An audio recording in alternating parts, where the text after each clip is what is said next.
All right, my man, state your name and let them know you on Real Talk with Nick. My name is Mark. I'm on Real Talk with Nick. Just wanted to talk about the acquisitions that the Knicks trying to make for this upcoming season. How you feel about that? Well, I think that the Knicks should come up and try to get more shooters. I think they need more shooters than Brunson and Jalen Randle. Julius Randle? Julius Randle, yeah. All right, speaking of Jalen Brunson, you said the Knicks should inquire more shooters. They need more shooters. You don't feel Emmanuel Quickley is a shooter? Emmanuel Quickley is a shooter, but they need shooters in that starting lineup. Like, as you've seen this past season, Randle was practically absent in the playoffs when it comes to putting the ball in the hole. They need another shooter. Jalen Brunson can't do it by himself. They need another knockdown shooter in case Randle goes south again. They got somebody that can come in and fill it up. Okay. Now, when we speak of that of Julius Randle, are you Team Randle or do you feel it's time to ship him out? Express mail, however you want to ship him out. Do you think his time is up, man? I don't think his time is up. I'm Team Randle. What it is that we got to test the market and see what we can get for him now. If we can get somebody that can come in and be consistent, that can put up his numbers, then I say it's worth the move. But other than that, Randle putting up good numbers. Okay. You know, so it's just we need somebody in the playoffs so we can go to the next round that's going to show up. All right. Now, this is the argument when we speak of that of Julius Randle. He's a two-headed beast. He's a regular season type of player, but then he's a postseason type of player. They're not the same, man. Right. During the regular season, we hear those like yourselves, Team Randle. I call y'all Julius Randle relatives. You know, I say y'all the relatives of JR. But this is the question, man. During the regular season, he puts up 25 and 10. Yes. Great numbers. But we don't see that during the postseason. Right, and that's when we need it the most. When the regular season is to get you ready for that postseason. So in that postseason, those numbers should be up by 3 to 5 points a game. Those rebounds should be up by 2 to 3 rebounds a game. You know, you got to bring it in the playoffs just like you do in the regular season. The regular season gets you position in the playoffs, right?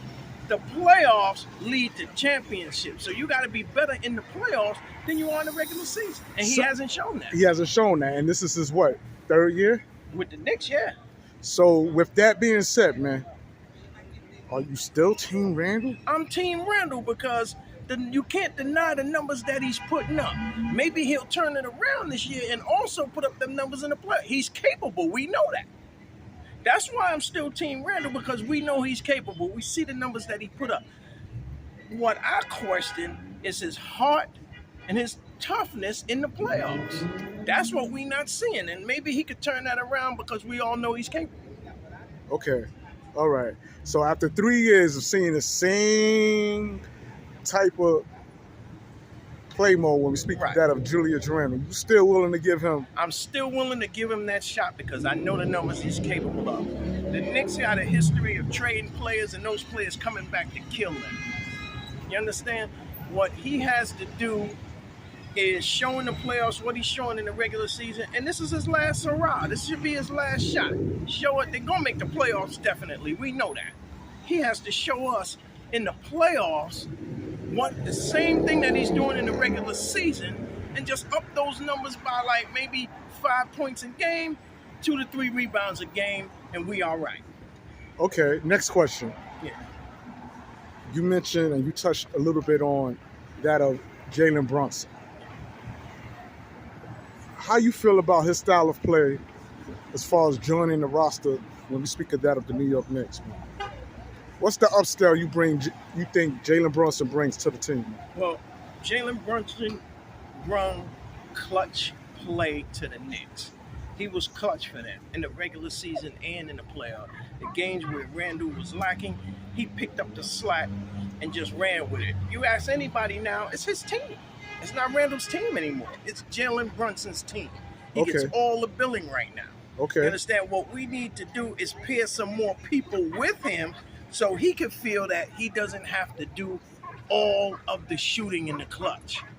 Right. Because he didn't see it. He never seen a shot he didn't like. Okay. You know, with the Knicks. But I know why, because other players wasn't doing it. They wasn't getting it done. So he felt that, listen, I got to carry this load. We got Josh Hart, who came in. He's a good fit. He's a hustle player, but he can't shoot. In the playoffs, Why you say he can't shoot? he's not a shooter. He's not a shooter. Yeah, I mean, you can check his percentages and see that. He's not a shooter. But do he play off the ball? I mean, yeah, he plays well off the ball. He's a slasher. He cuts. He does all of that. He's gonna dive for loose balls. He's gonna give you all of that. But my main concern with him, and you in the playoffs, the game slows down in the playoffs. When you're in the playoffs and you're in a half-court offense and you grinding it out, you need 5 players out there that's capable of putting the ball in the basket. He's not one of them. He's not one of them. He's a good player for what he does, but in crunch time, you can't have a player like that in here. I'll give you another example. Quentin Grimes. He's not ready for that moment. And Do you think Tom Thibodeau, I'm glad you mentioned Quentin Grimes. Some say Quentin Grimes' development along with Obi, and you can even add R.J. Barrett to that list, right, that their development is being hindered by that of Tom Thibodeau. Oh, I agree with that. I agree with that. You sometimes with Thibs, you can't get into a good rhythm. You know, I think Barrett plays way too much. He plays at stretches where he's not giving us nothing, and Thibs keeps him in the game. You understand? Then there's times where he's going well, Thibs yanks him out. You know, the same thing with Obi. Obi's game is predicated on him getting time. That's how he's going to develop. When he gets time, you see the flashes. Then he'll get time, and then he'll sit 2-3 games or something like that, or he'll get in 5-6 minutes. He can't get into a rhythm like that. I think Obi needs to be traded so he can go to a team that needs somebody at his position. He can back up for a little while and then go into a starting role. But how would that help the Knicks? By giving away a player like Obi, right? Who's capable. Right. I could see if he wasn't capable or he didn't have certain skills, even though his defense is questionable Right. in some eyes of Knicks fans. But he's capable of putting up numbers Right. offensively. Yeah. But let me tell And you, Tom Thibodeau is not giving him the opportunity to play. That's why it hinders Obi, and it's gonna hurt the Knicks, because when he is in the game, he can't get into a rhythm. He doesn't play long enough to get into a real rhythm. You'll see Obi certain games, he'll look good, he's hitting his three, he's doing all of that. Then he'll come out the game, won't play again till the next game, and he's playing 3 minutes here, 5 minutes there, and then he'll put up shots that air balls and all of that stuff. But we know what he's capable of. Okay. And he's capable of giving you those numbers. Okay. He's capable of giving you those numbers. So with that being said, would you get rid of Julius Randle and keep Obi? Nah, I would get rid of Obi first, because Julius is putting up numbers. We don't know if Obi can give you that on a consistent basis, night in and night out. We know Julius can give you that. Okay, now let's go back to the series with the Miami Heat and the New York Knicks. When Julius Randle got injured, Right. Obi came in. Game 3. Yeah. Scored 18 points, 8 rebounds. Yeah. And even that game, his minutes was sporadic. That game. He hustled, he played, but we don't know if he can give you that consistently night in and night out. We don't know, because his development has been stifled by Thibs. Thibs need to play this guy, right? And give this guy quality minutes, even if he puts him and Randle in together. Play one at power forward, play one at small forward. That would help his development. You think so? Yes. Okay. Did you hear about the altercation between Obi and Tom Thibodeau? Yeah, I heard about that altercation. He also had another altercation with Barrett, too. I ain't hear about that. Yeah, him and Barrett had an altercation. Oh, yes. You're during right. the game on the bench, and Barrett subbed back in the game, and he told Obi, "Don't worry about it, my bad." Boom. And he dapped him and said, "My bad." Okay. You know?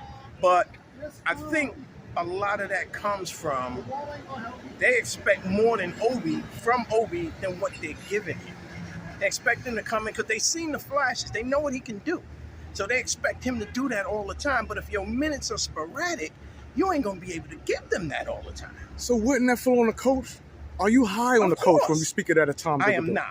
I am not. I think Thibodeau should be gone. And why you say that? Ask me, because you look at what he's doing. The series against Miami, you're starting Quentin Grimes, who's not ready for that moment. You seen that shot he put up. You seen that last shot. He played like he was scared the whole entire contest.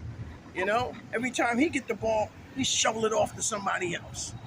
You know, he wasn't ready for that moment. And the only way he gonna get ready for that moment is they have to bring him up the right way. And then I think what they're doing is they're giving him too much responsibility. The time he gets the start and that sort of thing, Obi should be getting that also. Right. So you saying that Tom Thibodeau put more faith in Quentin Grimes than he's doing Obi? Exactly. And you feel that Obi's more ready than Quentin Grimes? Oh yeah. You seen Quentin Grimes out there. Come on, he's not ready for that moment. He wasn't ready for that moment. He does not have those skills to compete with all-star players. He doesn't. He doesn't have the skills for that. Okay. Now, if he was to get rid of Tom Thibodeau, who would you like to see replace him? Mark Jackson. Ooh. Hands down, Mark Jackson. So what kind of skills do Mark Jackson possess as a coach that Tom Thibodeau doesn't? Relationships.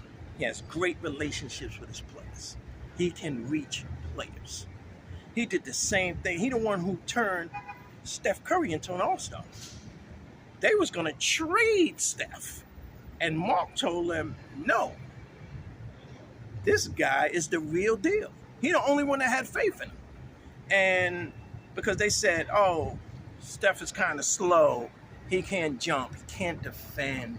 You know, all of this was the knock on him. So the Warriors was looking to trade him. And Mark Jackson said, no, I know a way to take his game that will help us win. And Mark Jackson did that. That first championship they got in 2015, that's supposed to be Mark Jackson's championship.